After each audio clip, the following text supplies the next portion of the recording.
வாக்குத்தத்தம் உன்னுடையது. அன்பு பிள்ளையே, உன்னுடைய வாழ்விலே குறைவுகள் வரும்போது நீ பதறுகிறாய், பயப்படுகிறாய், என்ன செய்வேன் என்று திகைத்து நிற்கிறாய். ஆனால் உனக்கு உதவி செய்யும்படி நான் உன்னோடு கூட இருக்கிறேன் என்பதை நீ மறந்து போகிறாய்.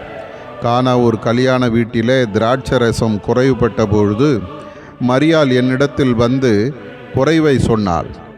நான் என்னுடைய நேரத்தில் அந்த குறைவுகளை நிறைவாக்கினேன். நான் சர்வ வல்லமையுள்ள தேவனாகிய கர்த்தர், என்னால் செய்யக்கூடாத அதிசயம் ஒன்றுமில்லை. நான் உன்னிடத்தில் வரும்போது உன் குறைவுகள் நிறைவாகும். இப்போதும் உன்னுடைய வாழ்வில் இருக்கிற எல்லா குறைவுகளையும் என்னிடத்தில் நீ அறிக்கையிடு.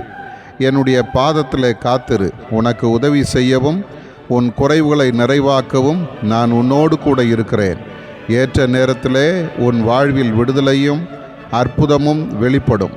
பயப்படாதே, இன்றைக்கு நான் உன்னை நடத்துவேன். ஆதார வசனம்: திராட்சரசம் குறைவுபட்ட போது இயேசுவின் தாய் அவரை நோக்கி, அவர்களுக்கு திராட்சரசம் இல்லை என்றாள். யோவான் 2:3.